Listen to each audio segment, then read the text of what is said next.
of rerun team history.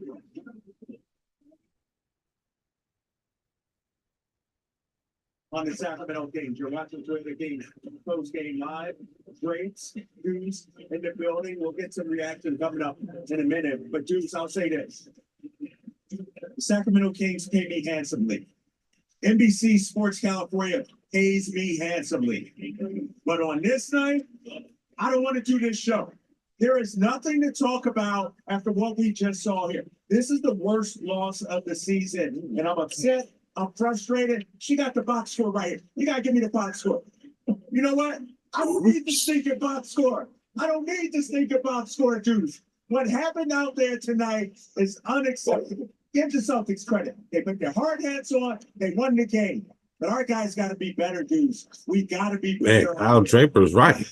There's levels to this game. And right now, you saw a championship team against a team that's not ready for a championship. We've seen it twice now. It happened against the Clippers, and now it's happened against the Boston Celtics, and it's beyond disappointing. But the difference is Boston came out with something to prove tonight after what went down last night in San Francisco. They locked up in the second half, played amazing defense, and the Kings did not match it tonight. I gotta bring you back up. I don't know if Facts. All that is facts. Deuce spitting facts right there. In the first quarter. But what happened out there tonight against the team with no Jason Tatum, against the team with no Al Horford, against the team that played last night against the Golden State Warriors and went to overtime? I don't need to be brought back up. The fellas on the floor need to be brought back up. I said it on the radio earlier. The only way the Celtics are going to win is if they knock down threes, dudes. We lost this game not in the third quarter where we gave up 39. We lost this game in the first and second quarter when the Celtics got comfortable hitting threes. When Peyton Pritchard came off the bench scoring 12 points. How many open looks did they get? 22 of 42 from distance. And that's what happened to us. Oh, man, I agree. I agree with all that. That's facts. Kings.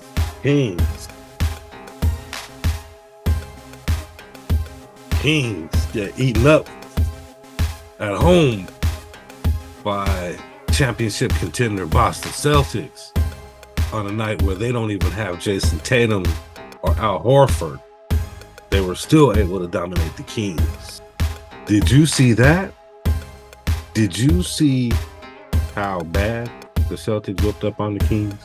I mean, there was some nice dunks in the game. I mean, Malik Monk caught some nice alley-oops during the game.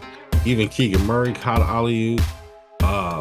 They caught a couple nice alley-oops. Ultimately, did you see the way the Celtics handled the Kings last night? It was bad.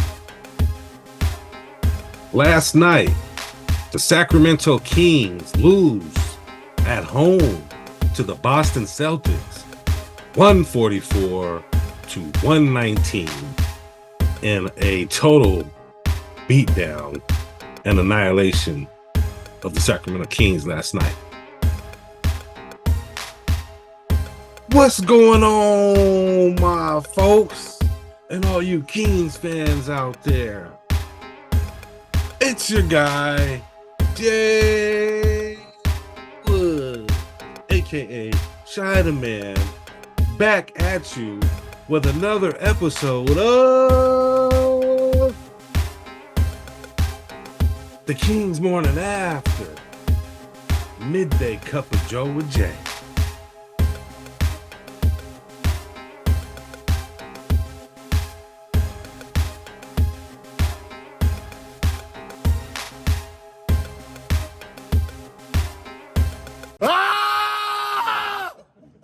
I love it.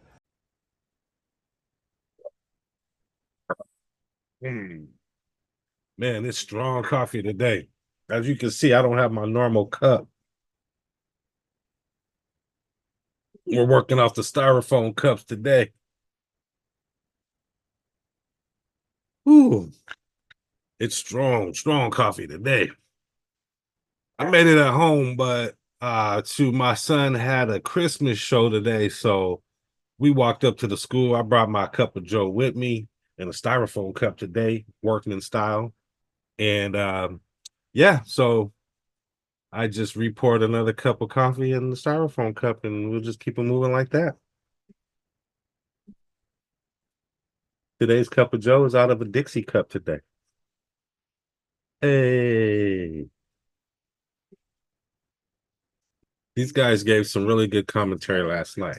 Big time in that third quarter. He got pulled. He didn't play the rest of the way. You know what? And the Celtics went to it time and time again. Oh, they were talking about how Herter was getting targeted. They was targeting Herter on defense, making switches on him, having him screen, fight off screens. And Kristaps Porzingis, all he did was catch it at the foul line, turn around, hit the jumper. Yep. And he got Man, Porzingis stepped in big time for Jason Tatum. I didn't realize Porzingis was so damn good. I mean, I know he was like a leader of a team at one time, and he was the unicorn and all that. But you know, recent years he didn't pan out for a few teams. He looked like an all-star last night. He was hitting shots, posting dudes up, hitting his mid-range post game. Dude, Kristaps Porzingis had 6 blocks last night. I didn't know he had that much defense in him. I don't know how many times I saw Jason Brown just walk right into the lane. One time he blew past Harrison Barnes like Harrison Barnes wasn't even there. I don't mean to beat up on Harrison Barnes, but just the whole team, just soft defense. Like Deuce said last night, there's levels to this, and it's apparent that the Celtics are on a different level than the Kings. They're on another level. You know, I know there was people that thought the Kings might be a championship team, contending team this year, but the Boston Celtics showed what a championship level team really looks like last night, I believe. With their star out, Jason Tatum, it was still not a problem for them to beat the Kings. I mean, they had guys ready to fill in at every position. Every position was holding it down on defense. Derek White had 3 blocks. Porzingis had 6 blocks. Every position was was holding it down on D. Nobody was on our team was just getting to the hole like it was nothing. And to me, sometimes that's the difference between the East Coast teams and the West Coast teams. It seems like in the Eastern Conference, there's a lot more defense being played. And on the West Coast, it seems like it's just a lot of offense. I mean, that's just a general take, but watching East Coast games, I generally see more defense being played. They seem like more bumping around, more contact, more contest at the rim. And that's how the Boston played last night against the Kings. We were closing out so slow, and so many open threes. And I said this in one of the other games. If you let a team hit open threes in the beginning of the game and let them get hot, they're going to be hot for the whole game. Like, you got to stop guys early. You can't just let guys go on these runs and let everybody on the team hit threes. Then the whole team is hot. So there's definitely levels. I mean, if the Kings want to be championship contenders or plan to get into the playoffs and get past the first round, they're going to have to take this as a lesson and see what it really takes to be a championship team. That's my cup of Joe. Black, 1 creamer, no sugar. I'm gonna give you guys some quick stats real quick, man. Boston Celtics, their leading scorer was actually Jaylen Brown had 28, and Derek White also had 28.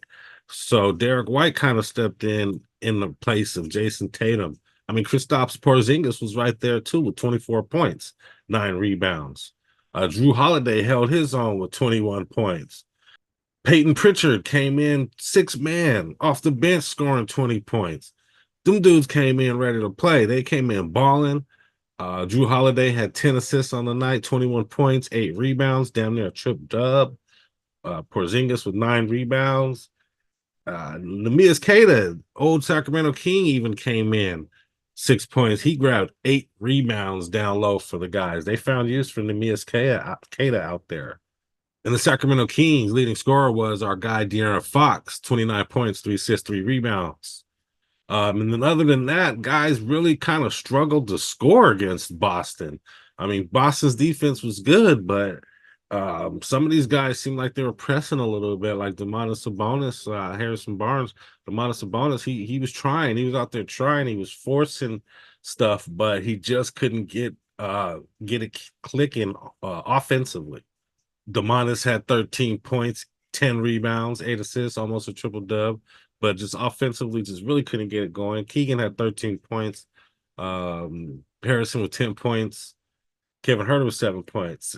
Kevin Huerter, I don't know what's going on with Kevin. He just feels like he's in this deep drought, just deep. I don't know. I feel like Kevin Huerter should be scoring a lot more, man. He has that nice looking 3-pointer. You can do more than just shoot threes, though. You know, drive the ball to the basket, take some mid-range game. I would like to see Kevin Huerter shoot a little bit more. Seems like recently in this little slump he's in, he hasn't been shooting. It seems like he's been scared to shoot. He's more than comfortable just dishing the ball off or handing the ball off to Sabonis. I'm like, man, now you're a shooter, man. You got to shoot, Kevin Huerter, and you're a starter too. We need more productivity out of you. It's kind of like the Harrison Barnes thing. Man, you're a starter. We need more productivity out of you guys. Some guys came in off the bench and tried to help out. Our dog, Malik Monk, had 10 points, 5 assists. Trey Lyles, 11 points, 3 assists, 5 rebounds. Keon Ellis came in with a solid 12 points, 4 assists. And then other than that, they played a few other guys. Kessler Edwards got a couple layups down there. He was playing some good defense. Sasha Vezenkov was only able to hit 1 3. I feel like Vezenkov should be getting some more shots. Dorte, Davion Mitchell, and Juan Toscano Anderson came into the game, but they didn't score any points. Boston out rebounded us 50-37, out assisted us 35-29. And they have 48 points in the paint to our 40. But the main stat to me was the just overall shooting. 55% from the field, 52 from 3, and 83% from free throw for Boston. And the percentages, I mean, Kings field goal percentage was all the way down to 47. 3-point percentage was 47, which was decent, but not as good as theirs, obviously. And then free throws, they only shot 52% from free throw, which is kind of bad. That's really bad. It should be closer to 75%, 80% maybe. You know, that's like 6 more points that they could have had right there, just their free throws. Yeah. Eye test. My eye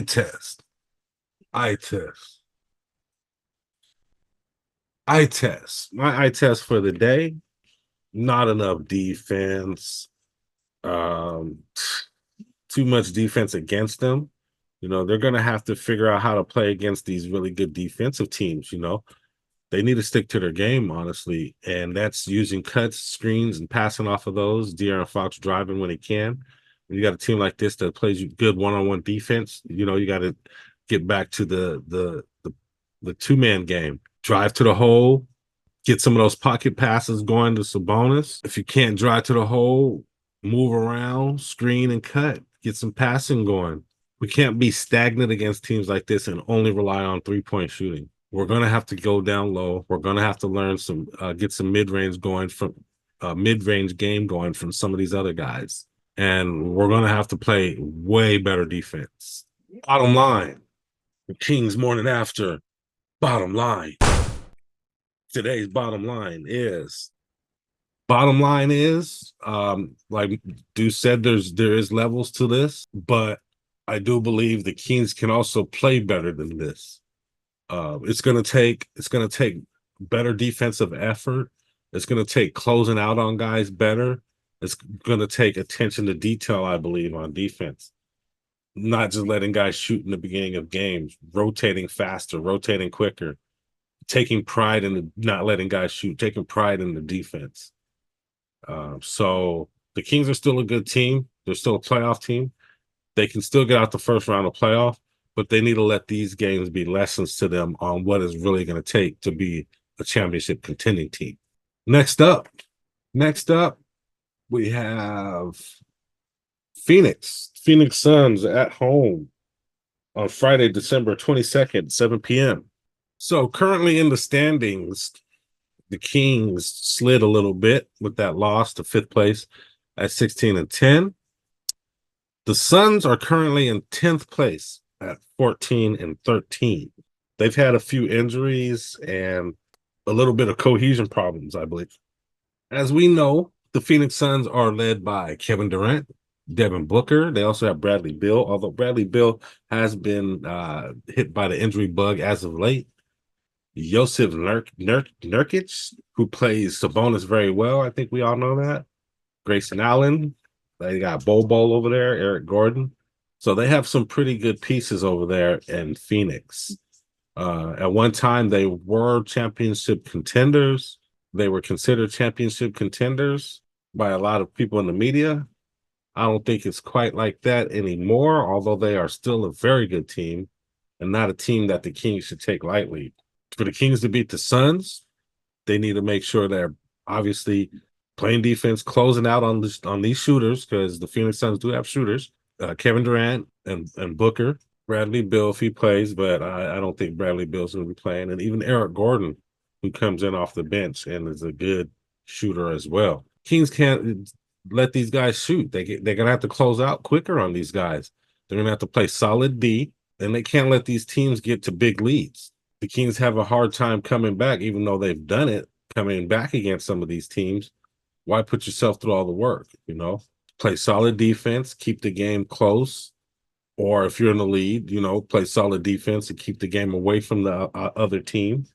Don't let Booker go crazy. You know, somebody needs to hold him down, hold his mid-range game down. And the Kings need to not just rely on threes. They need to go down low, make sure Sabonis is getting his touches. And Keegan Murray, Harrison Barnes, and Herter, you know, if the three's not there, dribble down low, drive to the basket, go get a layup, get an easier shot, get some mid-range, change it up, move around, you know, do some, make some passes, you know what I mean?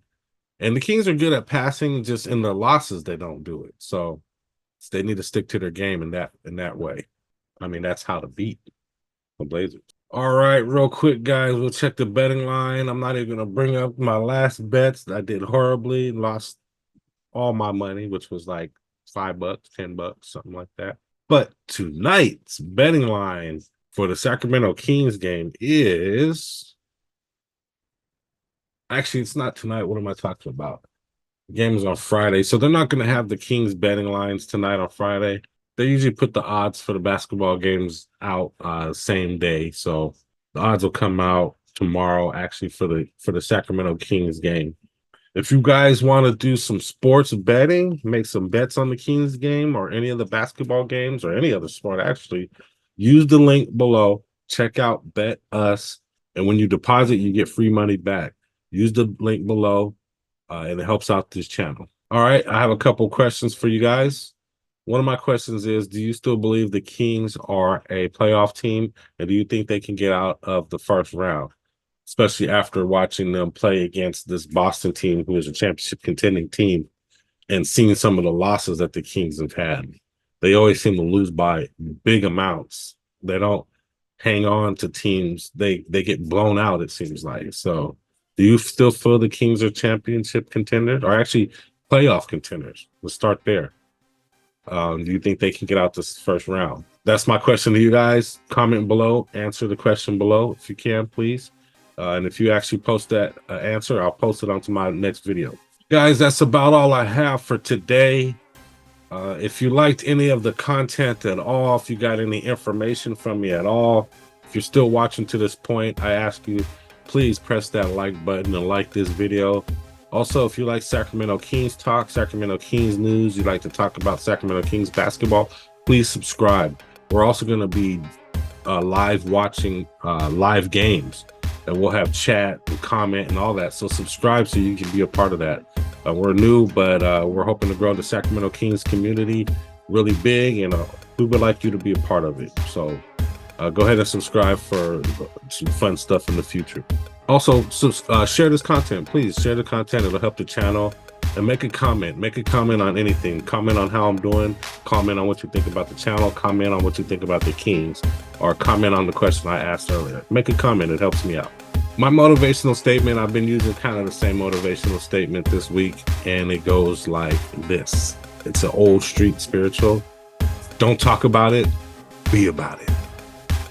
Self-explanatory. All right, that's it, guys. Thanks for joining me. I want you guys to have a great day.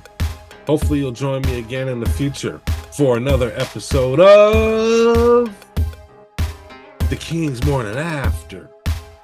Midday Cup of Joe with Jay.